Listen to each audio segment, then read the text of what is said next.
Logical thinking, what's it for in the AI age? Anyway? A teenage boy threw that candid question at Toshio Okada. A question Okada could answer clearly 3 years ago, but in 2026, even Okada admits, it's become hard to answer. A heavy rethink on what human thinking means in the AI era. An era where fanfiction goes viral but originals go under. EAD. Generative AI is now a headwind for writers. So how do non-geniuses still fight back?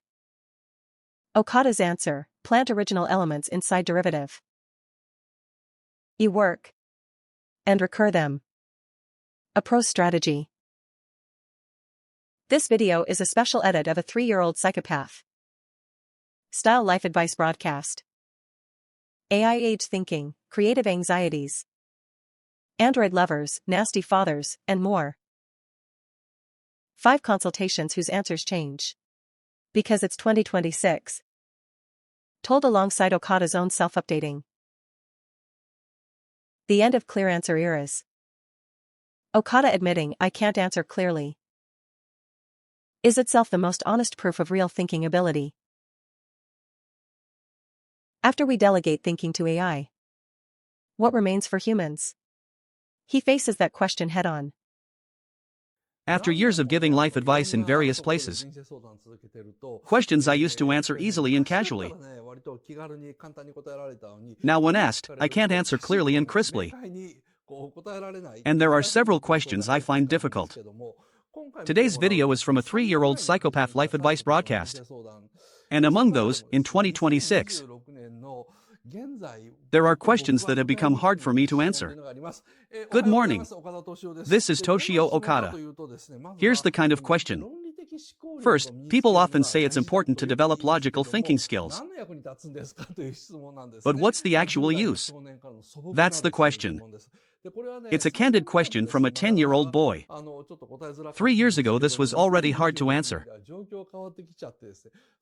But in 2026 the situation has changed and become even harder for me. Then there's another one, someone posting novels.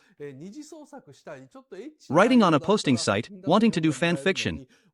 Saying our 18 derivative work gets read. But original novels go completely unread, that's the consultation. Around here, since generative AI emerged, the situation has gotten more complex, likely a disadvantage for would-be writers.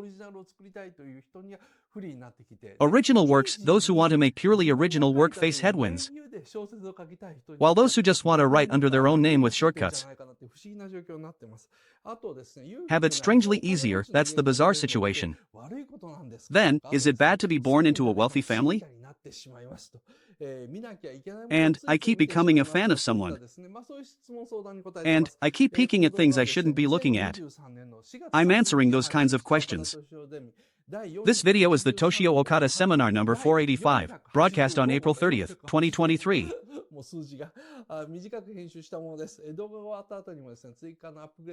The numbering's already a lot. Edited down into a shorter version. After the video ends, there's some upgrade info. More like further excuses, things I've thought about, look forward to it. Now, the free portion starts here. The advice topics are roughly these. Let's start from the first. Mr. Oxidol Dimagen, male, teens. Teens, yes. In the coming era, logical thinking is said to be important. But is that really so? From the internet, you can copy and paste the well-articulated thoughts of others and live just fine, easier, in fact. Hiroyuki's popularity is one example I feel. And probably this copy-paste brain type is the majority. Maybe so.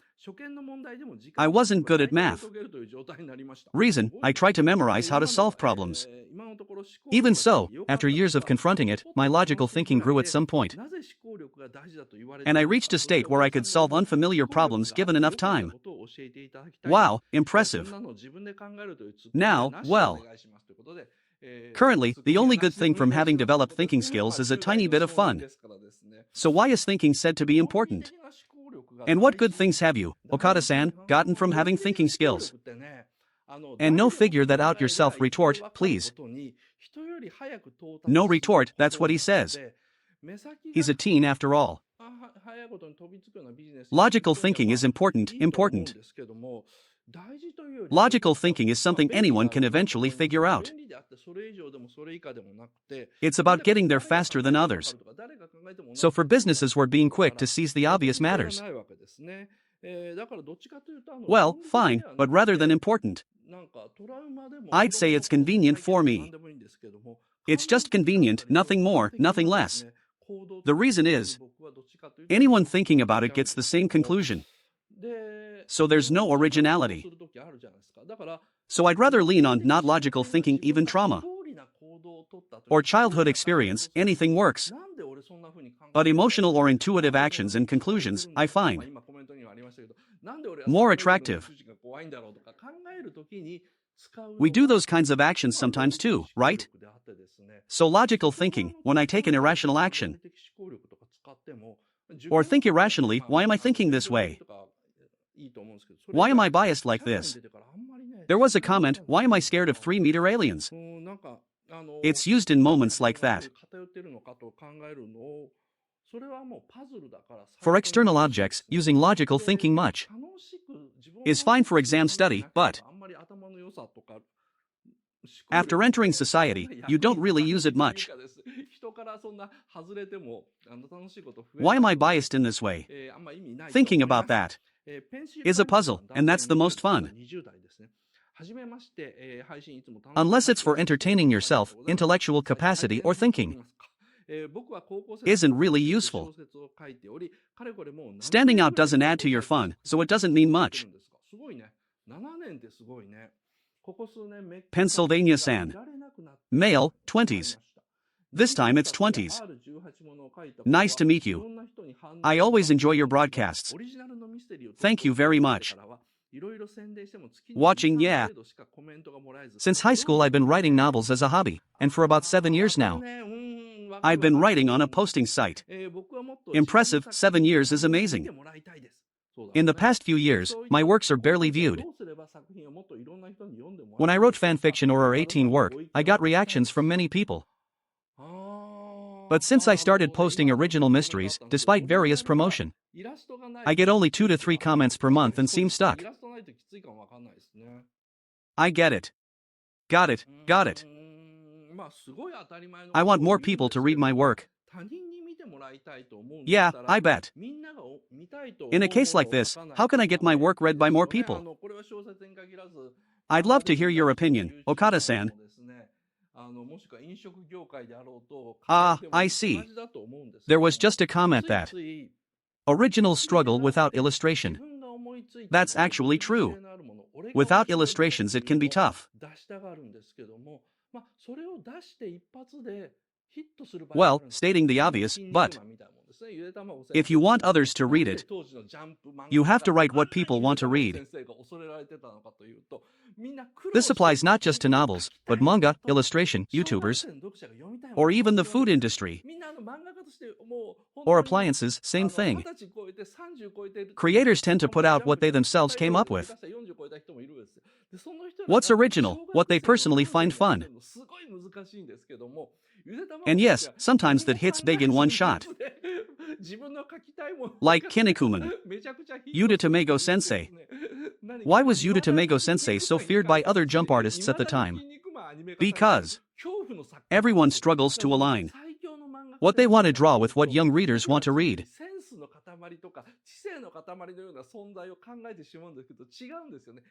Many jump artists were over 20, over 30, even over 40 sometimes. Aligning with elementary school sensibilities is really hard, but Yuta Tamego Sensei thought nothing of it. Drew what he wanted, and it became a massive hit. Even today, he's still drawing Kinnikuman. And even today, Kinnikuman is being animated, a terrifying author. So who's the strongest manga artist? We tend to think of someone packed with sense or intelligence. But no, it's the natural-born type. In Jump, It became clear that an artist like Degawa-san is the strongest. That's the terror of Jump's golden age. So, what people want to see, why am I telling you this? If you were Yuta Tamego, there'd be no problem. Drawing what you want would coincide with what everyone wants. That's how it became, but the basic point of business.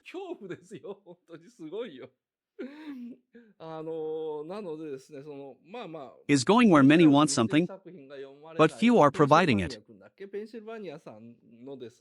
Pro authors all do this, and they struggle to align themselves to that, while artists who only draw what they want and still make a living are truly a tiny minority.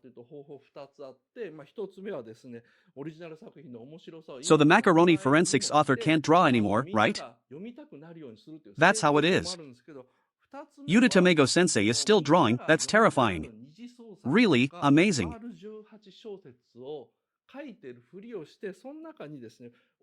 So your original mystery isn't red, Pennsylvania-san, because your work, honestly speaking, lacks appeal. Lacks appeal or hook. When you're told to add illustrations, that's the gap there. So what to do? Two methods. First, raise the appeal of your original work many times over. Make people want to read it, that's the success path. Second method, the fantasy that people want to read. Pretend to be writing our 18 novels. And inside that, mix in original elements. Mix original elements into the fantasy or our 18 work. Mix original elements into the fantasy or our 18 work. Mix original elements into the fantasy or our 18 work. Common motifs, recurring characters, This is the Pennsylvania trademark, or in Pennsylvania's works. This character always shows up. Or, in every work, this character appears, they're great. Build something like that, that's about the only way. Pros do exactly this.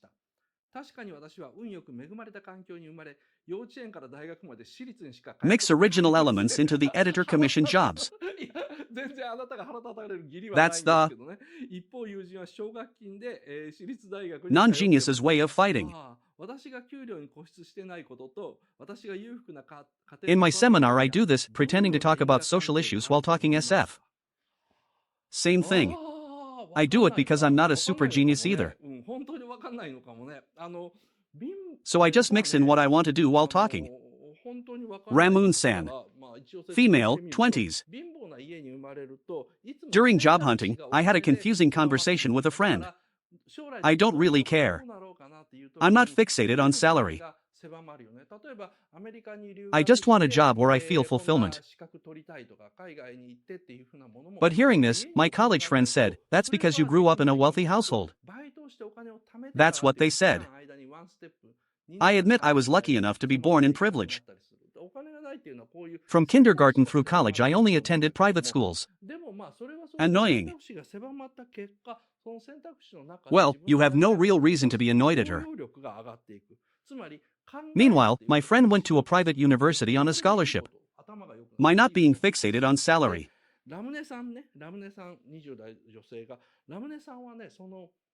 And growing up wealthy, what's the causal connection? You don't know. Maybe you don't. Yeah, maybe you really don't. Okay then, since you really don't, let me explain. If you're born poor, your choices are constantly narrowed by money. So when planning your future, the range you can take is narrowed. For example,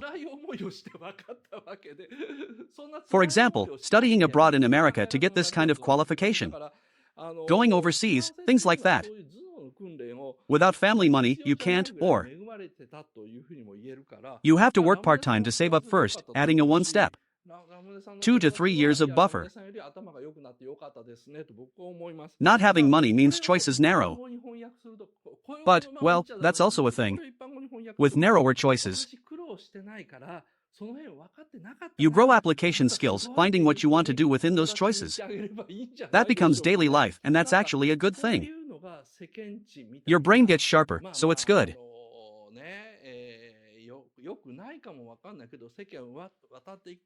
Ramun, the 20s woman, hasn't trained in growing application skill or in thinking.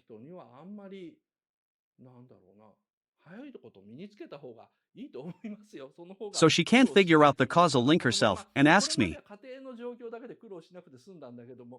So if you ask the friend, oh, what a sheltered question. Or what an obvious thing to ask. You might get hit with that, but probably the friend genuinely doesn't know either. Others know it because they learned it through hardship. And you could argue avoiding hardship is fine too. So happiness is also being blessed enough to not need that brain training. I think Ramun-san being happy is good. And Ramun's friend grew brain smarter than her, that's also good. So translating into common speech, I didn't suffer, so I didn't get that. You're amazing. Say something like that to your friend. This kind of street-smart attitude. Maybe not strictly proper, but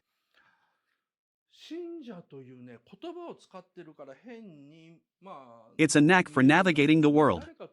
Those raised wealthy should pick this up early. It'll save trouble. Up till now you've avoided struggle just by family circumstances. But from here, environments other than family will multiply. More environments equals more struggle. Ramun-san probably hates struggle. So scout out a few ways to navigate, that's wise.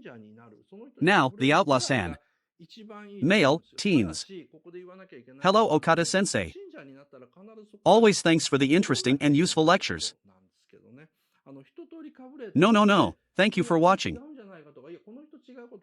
My recent worry, I become a devotee of people. Devotee. Specifically, when I find someone I like, I reject other people's theories. Or look at them with critical bias. I've already noticed I'm a devotee of Okada-sensei, my close modern literature teacher, and my favorite athletes.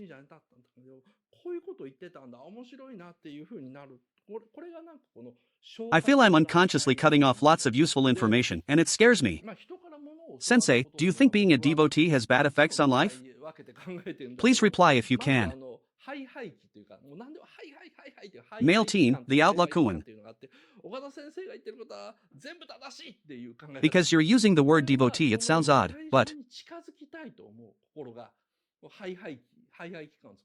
getting absorbed in someone is something everyone does, especially when young. Unless you get absorbed properly, fall for it. You can't really understand things, I think. So if you're recognizing you're a devotee, that's already okay. The brake's already on. Learning from someone, being a devotee for one stage. Absorbed in them, that's the best place to be. However, we have to say, if you're a devotee, you absolutely have to come back from it later. After fully diving in, maybe this is wrong, or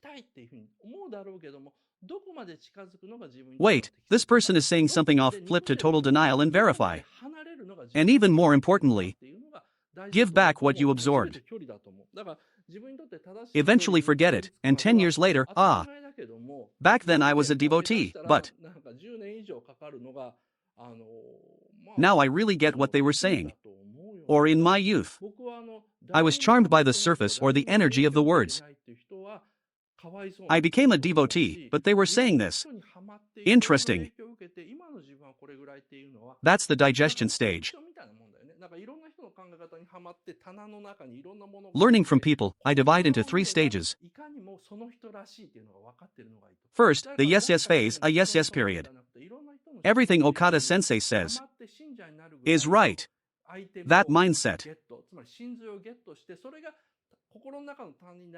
The desire to get close to the subject creates the yes-yes phase. Next is the no-no phase, a no-no period. Everything Okada says is a lie. That mindset. Pushing back because you got too close. Or pushing back because you understand too well. Finally, the third stage is landing. Ah, this person is interesting, being able to take an appropriate distance. Relations with others, those you're absorbed in. Those you dislike, those you love, those you hate. All relations with others, broadly speaking, are about what distance is appropriate for you. Appropriate for you. So with idols or your favorite, you'll want to get close. But how close is appropriate for you? For someone you hate, how far is appropriate for you? That's what matters, I think. All relationships are about distance. Reaching the right distance for yourself takes, naturally, years, sometimes over a decade. That's the normal process. So someone who's never been absorbed in anyone, never been influenced by anyone, I think that's a sad person. Getting absorbed in many people, influenced by many, and the current self being this. That's like a collection. Getting absorbed in many people's worldviews, with a shelf inside. Where the current you can be seen via the contents, that's good. Not died by one person's thought. But absorbed enough in many to acquire the items. Get the essence and arrange it on the shelf in your heart. And it's used as needed, by season. So now it's robot-themed for me. Another time it might be ships, or planes, like that. By your mood, the arrangement of the shelf shifts. I think that's good. So if Outlakuan is a devotee of mine, I won't say you can't be a devotee. But afterwards take an appropriate distance. Like a seasonal wardrobe change. Okay, the last free solution. Moririn-san. I work as a temp at a power company call center. Generally, I'm not unhappy with the work, but recently I have a worry. It's that I can't stop reading past complaint call transcripts and feeling bad. At that company, we leave brief notes of customer phone calls in dedicated software.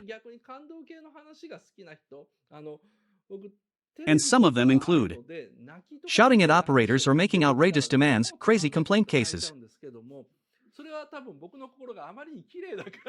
And just reading the transcripts makes me feel, ugh, this is awful. And yet, when I have nothing to do, I deliberately search and look at them. And each time feel awful. I don't even understand what I'm trying to do. Is it a fetish? Can anything be done? HM. Well, when asked, is it a fetish? The answer is yes, it's a fetish, but it's not a particularly unusual face or fetish. Recently less so, but a while back at convenience stores, there were thick true story manga.